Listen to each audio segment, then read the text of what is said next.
हाँ जी, good morning students. Last class में मैं इलेक्ट्रॉन्स नहीं प्रतिस्थापन अभिक्रिया के बारे में आप लोगों को बता रहा था। ठीक है, ये थी तेरी इलेक्ट्रॉन्स नहीं प्रतिस्थापन अभिक्रिया। मैंने बताया था कि जो तेरा क्या होता है, अपन पढ़ क्या रहे थे जी, अपन पढ़ रहे थे वही तेरी बनाना किसकी, क्यूनोलिन के बारे में पढ़ लिया था। तो यहाँ क्यूनोलिन पढ़ रहे थे। क्यूनोलिन के अंदर अपन इलेक्ट्रॉन्स नहीं प्रतिस्थापन अभिक्रिया के बारे में बात कर रहे थे कि जो क्यूनोलिन होता है वो मेरा इलेक्ट्रॉन्स नहीं प्रतिस्थापन अभिक्रिया कहाँ देता है। ठीक है, ये बातें लास्ट क्लास में अपन ने थोड़ी सी पढ़ी थी। ठीक है, आज देखते हैं आगे इसको। देखो एक बार के लिए सबसे पहले आप लोगों को क्यूनोलिन का पता होना चाहिए। सबसे पहले क्यूनोलिन क्या है, यहाँ पे देखिएगा। सबसे पहले ये तेरा क्यूनोलिन होता है। क्वेश्चन ये आता है कि क्यूनोलिन में नाइट्रोजन परमाणु के -I प्रभाव के कारण, किसका, नाइट्रोजन का -I प्रभाव। क्यूनोलिन ये रहा, क्यूनोलिन में नाइट्रोजन ये रहा।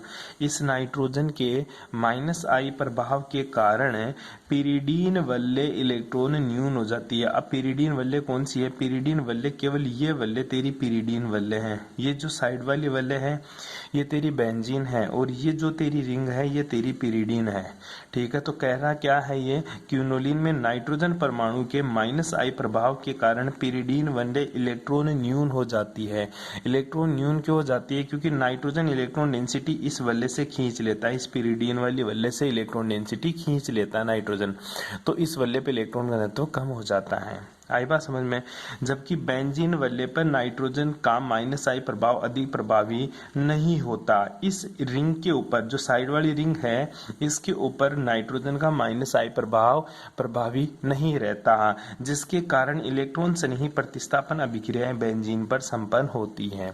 क्वेश्चन क्या पूछता है, जो मेरा पूछेगा क्या क्वेश्चन है कि जो क्वेश्चन ये आएगा कि नाइट्रोजन परमाणु यहाँ पे जो इलेक्ट्रॉन से नहीं प्रतिस्थापन अभिक्रिया ये है क्यूनोलिन के अंदर, क्यूनोलिन के लिए इलेक्ट्रॉन से नहीं प्रतिस्थापन अभिक्रियाएं बेंजीन रिंग पर होती है, पिरिडीन रिंग पे नहीं होती। इसका राज यह है, नाइट्रोजन परमाणु की विद्युत ऋणता उच्च होने के कारण, अर्थात -I प्रभाव ज्यादा होने के कारण नाइट्रोजन पिरिडीन रिंग से इलेक्ट्रॉन डेंसिटी खींच लेता है, जिससे इलेक्ट्रॉन न्यून हो जाती है। इलेक्ट्रॉन न्यून का मतलब ये हुआ ये पूरी पॉजिटिव हो जाती है। तो इलेक्ट्रोफाइल से अटैक करेगा, इस पे तो करने से रहा, वो अटैक करेगा फिर जिसके ऊपर इलेक्ट्रॉन डेंसिटी ज्यादा होगी वहां। तो नाइट्रोजन परमाणु का -I प्रभाव बेंजीन रिंग के ऊपर उतना प्रभावी नहीं रहता, क्योंकि ये दूर है इससे, इसलिए इलेक्ट्रॉन से नहीं प्रतिस्थापन अभिक्रिया हमेशा बेंजीन रिंग के ऊपर होगी। अब बेंजीन रिंग के ऊपर भी कहां होती है, देखिएगा क्यूनोलिन में इलेक्ट्रॉन से नहीं प्रतिस्थापन अभिक्रिया बेंजीन वल्ले की C6 और C7 स्थितियों की तुलना में C5 और C8 पर होगा। एक तो C5 के ऊपर और दूसरा कहाँ होगा, C8 के ऊपर। मैंने बताया था नामकरण करेंगे तो इसको 1 नंबर, 2 नंबर, 3 नंबर, 4 नंबर, 5, 6, 7 और 8। तो 5 और 8 पोजीशन पर इलेक्ट्रॉन से नहीं प्रतिस्थापन अभिक्रिया होगी कंपेयर टू 6 और 7 की तुलना में। ठीक है, क्योंकि C5 और C8 स्थिति पर इलेक्ट्रॉन से नहीं के आक्रमण से प्राप्त मध्यवर्ती कार्बोकेटाइन की दोनों संरचनाएं अधिक स्थायी बनती हैं। चेक करते हैं, मान ले इलेक्ट्रॉन डेंसिटी यहाँ गई तो इलेक्ट्रोफाइल से अटैक करेगा पॉजिटिव यहाँ, फिर इलेक्ट्रॉन डेंसिटी यहाँ जाएगी तो यहाँ पे क्या आ जाएगा, पॉजिटिव चार्ज आ जाएगा। ये दोनों स्थायी संरचनाएं है ना, दोनों स्ट्रक्चर है, इसमें जो कार्बोकेटाइन बन रहा है ये प्लस और ये प्लस, ये ज्यादा स्थायी है। क्यों, क्योंकि गुरुजी दोनों पॉजिटिव चार्ज आने की वजह से जो पिरोल रिंग है ना, मेरी पिरिडीन वाली रिंग, इसकी एरोमेटिसिटी ब्रेक नहीं होती। ये रिंग अभी भी मेरी एरोमेटिक है, 2 और 2 4, 2 6 इलेक्ट्रॉन है, तो अभी भी ये क्या है, एरोमेटिक। इसमें देखिएगा 2 और 2 4, 2 6, अभी भी ये क्या है, मेरी एरोमेटिक। तो अधिक स्थायी संरचनाएं बनती है, पिरिडीन वल्ले की एरोमेटिक अष्टक उपस्थित होता है। हाँ, ये बात समझ में, पिरिडीन वल्ले का एरोमेटिक षष्ठक उपस्थित होता है, जिसकी वजह से ये दोनों स्ट्रक्चर स्थायी होती है।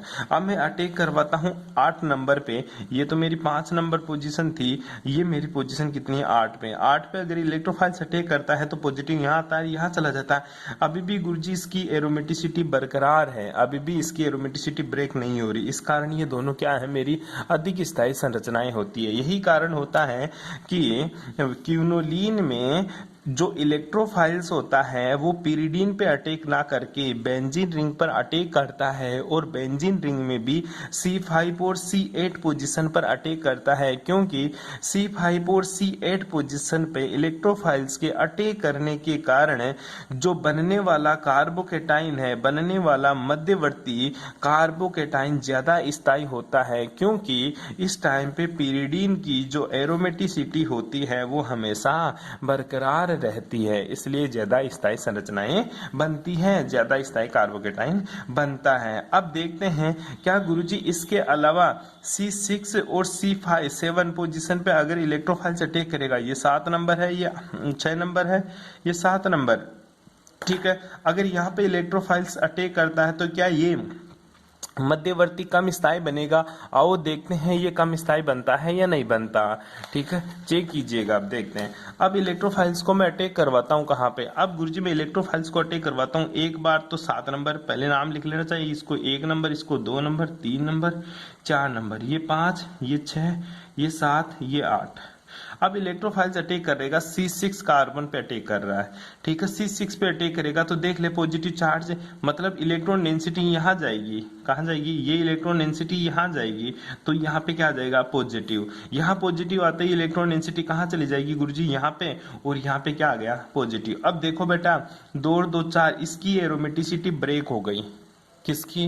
जो पिरिडीन रिंग है इसकी एरोमेटिसिटी ब्रेक हो जाती है, बेंजीन की तो ब्रेक ही है ही है, इसकी वजह से ये अस्थायी संरचना बनती है। पिरिडीन का एरोमेटिसिटी षष्टक अनुपस्थित हो जाता है, मतलब पिरिडीन की जो एरोमेटिकता है गुरुजी वो क्या होती है? टूट जाती है, इसलिए कार्बोकेटाइन मेरा मध्यवर्ती कार्बोकेटाइन अस्थायी बनता है। इसी प्रकार देखिएगा अगर इलेक्ट्रोफाइल्स गुरुजी कहाँ अटैक करे, अगर गुरुजी इलेक्ट्रोफाइल C7 पोजीशन पे अटैक करे तो यहाँ पे अगर नेगेटिव चार्ज आता तो यहाँ पॉजिटिव आएगा, बिल्कुल सही है, तो ये बॉन्ड के इलेक्ट्रॉन यहाँ जाएंगे तो ये पॉजिटिव चार्ज यहाँ चला जाएगा, अतः ये भी क्या है? अस्थायी संरचना बन जाती है मेरी, ठीक है, क्योंकि इसकी एरोमेटिसिटी ब्रेक हो जाती है। अतः मैं कह सकता हूं कि इसके अंदर, किसके अंदर जो भी मेरा क्यूनोलिन है, क्यूनोलिन के अंदर C6 और C7 पोजीशन के ऊपर अगर इलेक्ट्रोफाइल्स अटैक करता है तो अस्थायी या अस्थायी कार्बोकेटाइन इंटरमीडिएट बनते हैं जो कि अस्थायी होते हैं, जबकि मेरा इलेक्ट्रोफाइल C5 और C8 पर अटैक करेगा तो बनने वाला मध्यवर्ती स्थायी होता है, जिसके कारण ये बनने वाली संरचनाएं अधिक स्थायी होगी और मेरा जो अटैक होगा इलेक्ट्रोफाइल्स वो अटैक करेगा 5 और 8 पोजीशन के ऊपर ही, ठीक है। अब बात करते हैं नाइट्रीकरण HNO3, तुझे पता NO2 का अटैक होगा, कहाँ होगा गुरुजी? 5 पोजीशन के ऊपर और 8 पोजीशन के ऊपर, दोनों बन सकते हैं प्रोडक्ट, ठीक है। कंसंट्रेट H2SO4 की प्रेजेंस लेंगे, वही रिएक्शन है, वापस आ गई, लेकिन एक अपवाद होता है बेटा, ध्यान दे यहाँ पे कंसंट्रेट H2SO4 की उपस्थिति में अगर कंसंट्रेट HNO3 की रिएक्शन करवाते हैं तो 5 नाइट्रोक्यूनोलिन या 8 नाइट्रोक्यूनोलिन बनता है, बट अगर इसकी जगह में बदल दूं AC2O, ठीक है, ACOAC, ठीक है, एस्टर ले लिया यूज में HNO3 की, तो फिर जो अटैक होना है गुरुजी वो कहाँ अटैक होगा बेटा? वो अटैक होता है गुरुजी पिरिडीन रिंग के ऊपर 3rd पोजीशन पे, ठीक है, इसलिए ये 3 नाइट्रोक्यूनोलिन का फॉर्म बनता है। क्वेश्चन क्या आता है? ये दोनों रिएक्शन ऐसे दे देता है, ठीक है, इंपॉर्टेंट है दोनों रिएक्शन, पूछता है प्रोडक्ट क्या बनेगा, तो कंसंट्रेट H2SO4 देगा तो आपको प्रोडक्ट 5 नाइट्रोक्यूनोलिन या 8 नाइट्रोक्यूनोलिन बनाना है। अगर आपको AC2O दे दिया तो आपको जो कंपाउंड बनाना है वो 3 नाइट्रोक्यूनोलिन बनाना। ऐसा इसलिए होता है क्योंकि AC2O होता है ना, इस ग्रुप को प्रोटेक्ट कर लेता है, यहाँ पे नाइट्रोजन को प्रोटेक्ट कर लेता है, नाइट्रोजन को इलेक्ट्रॉन डेंसिटी खींचने नहीं देता। बेटी बात समझ में? नाइट्रोजन का -I प्रभाव को खत्म कर देता है कौन? AC2O। इसकी वजह से फिर जो अटैक करेगा वो 3rd पोजीशन पे ही अटैक करेगा, किसकी तरह? पिरिडीन की तरह। बैठ गई बात समझ में? अब देखिए एक बड़ी इंटरेस्टिंग रिएक्शन देखने को मिलती है, बार बार पूछी हुई है, सदुम H2SO4 की रिएक्शन करवानी है 200 डिग्री सेल्सियस पे, किसके साथ? वही क्यूनोलिन के साथ है। तो क्यूनोलिन पे अटैक करेगा तो गुरुजी 2 पोजीशन पे अटैक करेगा, पहले क्यूनोलिन 8 सल्फोनिक एसिड बन जाएगा, कब है? जब तू 220 डिग्री सेल्सियस टेम्परेचर लेगा, लेकिन तू 300 डिग्री सेल्सियस टेम्परेचर लेगा, उसके बाद में क्या हो जाता है, इसमें पुनर्विन्यास हो जाता है। क्या हो जाता है? पुनर्विन्यास। पुनर्विन्यास का मतलब ये हुआ गुरुजी, ये जो हाइड्रोजन होता है ना, ये हाइड्रोजन तो इसकी जगह आ जाता है, और ये SO3H है, इसकी जगह चला जाता है, तो क्यूनोलिन 6 सल्फोनिक एसिड का फॉर्मेशन हो जाता है। बहुत बार पूछी हुई रिएक्शन है जी बेटी। एलोजनीकरण कर ही लेगा, वो ये टेक होगा कौन सी पोजीशन पे? 5 पोजीशन पे और 8 पोजीशन पे। कुछ समझाने का होता मैं समझा देता, इसमें कुछ भी आपको याद करने का और समझने का नहीं है जी। आगे देख ले। अब मैंने बताया वो एक याद रखनी है, AC2O वाली रिएक्शन HNO3 की 3rd पोजीशन पे NO2 का टेक करवाना। एक H2SO4 की प्रेजेंस में कंसंट्रेशन, H2SO4 की प्रेजेंस में नाइट्रेशन करवाएंगे, तो वही तेरा 5th और 8th पोजीशन पे रिएक्शन होगी। ब्रोमिनेशन करवा दे, 2 ब्रोमोक्विनोलिन का फॉर्मेशन। अच्छा गुरुजी 500 डिग्री टेम्परेचर ज्यादा यूज कर लिया, अगर नॉर्मली यहाँ पे टेम्परेचर कम होता तो ब्रोमीन की रिएक्शन हमेशा वही 5th और 8th पोजीशन पे होती, परंतु टेम्परेचर ज्यादा लेने की वजह से इस रिएक्शन को मजबूर किया गया है 2 पोजीशन के ऊपर ब्रोमीन का अटैक करवाने के लिए। ठीक है, अब देख ले, अगर ब्रोमीन 500 डिग्री पे लिया तो 2 ब्रोमोक्विनोलिन बनेगा, अगर CCl4 की प्रेजेंस में ब्रोमीन का अटैक करवाता है तो फिर 3 ब्रोमोक्विनोलिन का फॉर्मेशन होता है। कुछ भी याद नहीं करने। अगर वाष्प अवस्था लेता है तो भी ब्रोमीन का अटैक 3 ब्रोमोक्विनोलिन का फॉर्मेशन होता है। कोई रिएक्शन याद नहीं करनी, कभी नहीं पूछता कि ये रिएक्शन कैसे करनी है, वो तो तेरे समझने के लिए। मोटी चीज तेरे को HNO3 की रिएक्शन याद रखनी है, नाइट्रोजनीकरण वाला, दूसरा तेरे को सल्फोनीकरण वाला, ये दोनों रिएक्शन आपको याद रखनी है जी। आगे देख ले, नाभिक स्नेही प्रतिस्थापन अभिक्रिया। अब बता नाभिक स्नेही कहाँ अटैक करेगा? गुरुजी अपन ने पढ़ा था कि क्विनोलिन में जो इलेक्ट्रॉन स्नेही प्रतिस्थापन अभिक्रिया होती है वो बेंजीन पर होती थी। क्यों होती थी? क्योंकि बेंजीन पर इलेक्ट्रॉन डेंसिटी ज्यादा होती थी, तो यहाँ पे इलेक्ट्रोफाइल अटैक करता था। और पिरिडीन रिंग के ऊपर इलेक्ट्रॉन डेंसिटी की कमी होती थी, इलेक्ट्रॉन न्यून होती थी, तो यहाँ पे इलेक्ट्रोफाइल्स अटैक नहीं करता। तो अब कौन अटैक करेगा यहाँ पे?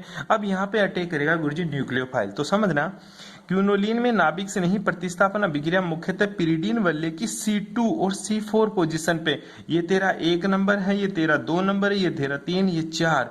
ठीक है, तो कहाँ पे? पिरिडीन वलय के ऊपर ही 2 पे और कहाँ पे 4 पोजीशन पे अटैक करेगा नाभिक से नहीं। पहले इलेक्ट्रॉन से नहीं अटैक करता था इसके ऊपर, अब नाभिक से नहीं अटैक करेगा 2 पोजीशन पे 4 पोजीशन पे। क्यों? क्योंकि सबसे ज्यादा इलेक्ट्रॉन की कमी या तो 2 नंबर पे आएगी या 4 नंबर पर, तो नाभिक से नहीं सबसे फास्ट यही अटैक करेगा। कैसे?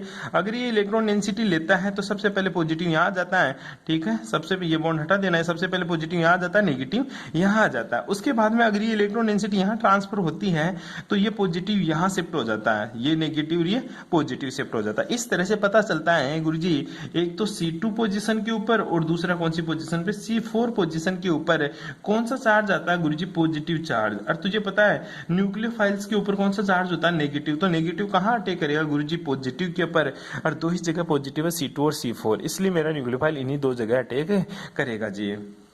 उसके बाद में उदाहरण चेक करते हैं अपन, एल्किलीकरण करवाते हैं। क्विनोलिन की अभिक्रिया कार्ब लिथियम। कार्ब लिथियम का मतलब होता है बेटा जी कि कार्ब लिथियम मतलब कार्बन और हाइड्रोजन की कोई चेन हो, उसके साथ लिथियम जुड़ा हुआ, उसको कार्ब लिथियम बोलते हैं। अपन बताएंगे अभी आगे।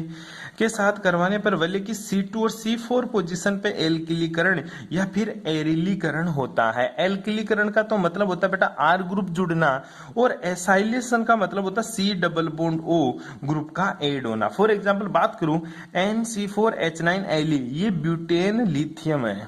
ठीक है, तो ब्यूटेन लिथियम की रिएक्शन किसके साथ करवाया? क्विनोलिन के साथ करवाता है, तो C2 के ऊपर अटैक करता है और यहाँ पे तेरा C4H9 का फॉर्मेशन हो जाता है, लिथियम नाइट्रोजन से जुड़ जाता है।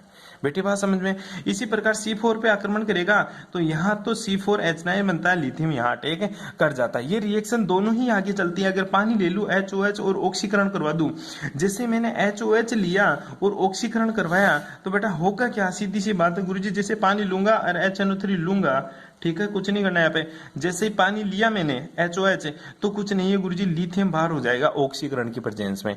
ऑक्सीकरण का मतलब क्या होता है? सिंपल सी बात है गुरुजी, ऑक्सीकरण का मतलब होता है हाइड्रोजन का बाहर निकलना।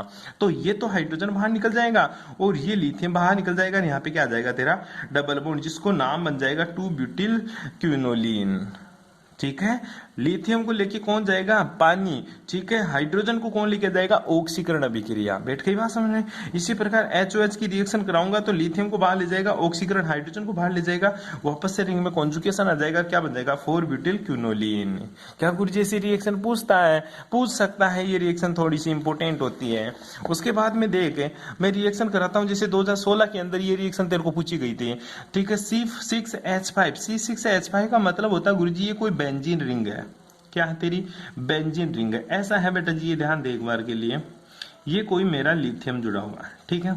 अब इसकी रिएक्शन करवाना, सबसे पहले C2 के ऊपर अटैक करेगा तो यहाँ पे फेनिल रिंग जुड़ गई, C6H5 और लिथियम नीचे जुड़ गया, वो लिथियम कहाँ जुड़ गया, नीचे। उसके बाद में HOH की रिएक्शन किया, मैंने बताया LiOH बाहर निकल गया और यहाँ पे क्या जुड़ गया, हाइड्रोजन। अब ऑक्सीकरण किया, ऑक्सीकरण करते हैं हाइड्रोजन गैस यहाँ से बाहर निकल जाती है। अभी जस्ट पहले वाली रिएक्शन की थी अपन ने, यहाँ पे बंद रहेगा तेरा, ठीक है बेटा, कोई दिक्कत नहीं है इसमें। सबसे पहले HOH की रिएक्शन करी, LiOH बाहर निकल गया और हाइड्रोजन यहाँ जुड़ गया। दूसरी रिएक्शन में ऑक्सीकरण किया, लिख लेना चाहिए यहाँ पे, वही बात कर रहा है, कौन सी, ऑक्सीकरण की। किसकी बात कर रही है, ऑक्सीकरण। तो क्या निकल जाएगा, हाइड्रोजन बाहर निकल जाएगी गैस है और यहाँ पे फेनिल रिंग जुड़ जाएगी, 2-फेनिल क्विनोलिन, जो कि मेन प्रोडक्ट होता है मेरा। नेक्स्ट देखिएगा, C4 के ऊपर भी एज इट इज जैसे करवाना है, ऑक्सीकरण करवाना है, अल्प मात्रा में बनता है। मेन प्रोडक्ट है, मेजर प्रोडक्ट ये होता है, माइनर प्रोडक्ट ये देखने को मिलता है। सिंपल सी रिएक्शन थी, कोई प्रॉब्लम नहीं है। चीचे बेबी रिएक्शन पहले भी कर लिया, अब फिर कर रहा हूं। चीचे बेबी रिएक्शन को याद रख ले, ये एमिनीकरण के काम में आती है। चाहे तू कहीं करवा ले, चाहे इसको तू पीरोल पे करवा ले, चाहे पिरिडीन पे करवा ले, चाहे तू इसको क्विनोलिन पे करवा ले, हमेशा एमिनीकरण का होता है। एमिनीकरण का मतलब होता है गुरुजी NH2 का एडिशन, सिंपल सी बात है। क्विनोलिन की अभिक्रिया सोडामाइड, सोडामाइड क्या होता है, NaNH2, ठीक है, एवं द्रव अमोनिया, द्रव अमोनिया क्या होता है, लिक्विड NH3 के साथ करवाने पर 2 और 4 पोजीशन पे एमीन क्विनोलिन का मिश्रण उत्पाद के रूप में प्राप्त होता है। ये देख ले, तेरा क्विनोलिन लिया, NaNH2 सोडामाइड और लिक्विड NH3 की प्रेजेंस में रिएक्शन करवाना। एक बार तुझे 2 पोजीशन पे जोड़ना है, दूसरी बार तुझे 4 पोजीशन के ऊपर जोड़ना है NH2 को। सीधा तेरे को रिएक्शन करना, कोई ज्यादा याद करने की जरूरत नहीं है, सिंपल सी रिएक्शन है जी। कर लेगा इस चीज को, ये चीचे बेबी रिएक्शन है, याद कर लेना। चीचे बेबी रिएक्शन का जहां पे भी नाम आ जाए ना, चीचे बेबी रिएक्शन, तेरे दिमाग में एक चीज फिट हो जानी चाहिए, ये लेगा प्रेजेंस एक तो सोडामाइड, सोडामाइड होता है गुरुजी NaNH2, दूसरी प्रेजेंस लेगा लिक्विड NH3 की प्रेजेंस, किसकी लेगा, लिक्विड NH3 द्रव अमोनिया की प्रेजेंस। और किसके ऊपर भी अटैक करवा दे, ये आई बात समझे, किसी के ऊपर भी अटैक करवा दे, ये हमेशा न्यूक्लियोफाइल की तरह अटैक करेगा।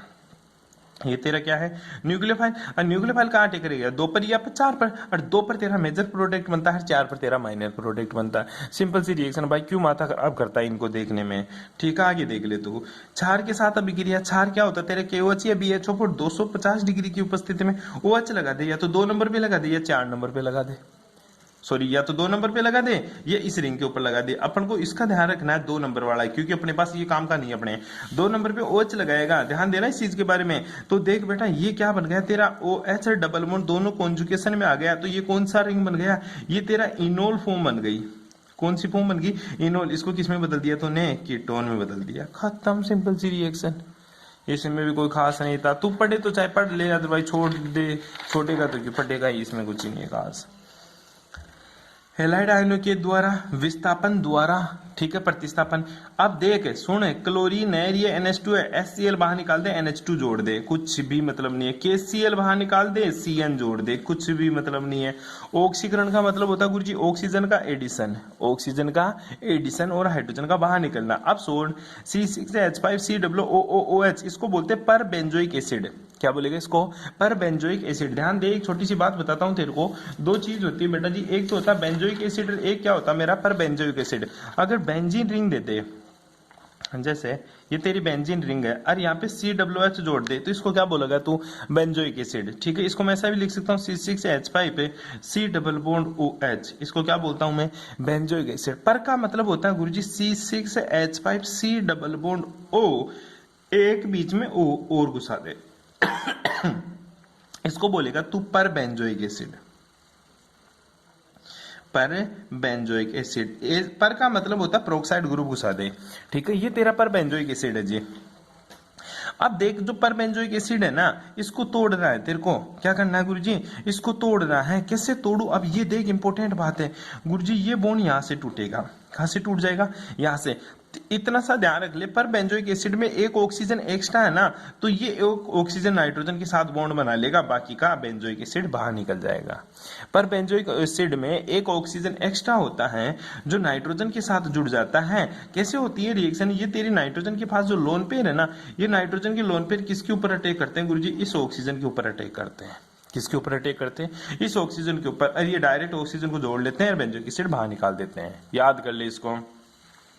चाह रही के MnO4 द्वारा ऑक्सीकरण, कुछ नहीं है कि MnO4 द्वारा ऑक्सीकरण। ऑक्सीकरण का मतलब होता है गुरुजी ओके MnO4। ध्यान देना एक चीज, जहां पे भी तेरे को KMnO4 दिख जाए ना, वहां पे तेरे को एक चीज याद रखनी है गुरुजी, COOH और COOH का अटैक करवाना है। किसका अटैक करवाना? COOH और COOH, और दोनों अटैक करेंगे किसके ऊपर? क्विनोलिक अम्ल बना देंगे इसको, CO2 बाहर निकाल दे, ये कर देगा तू। ठीक है, ये रिएक्शन तेरे को करनी है, छोटी सी रिएक्शन है।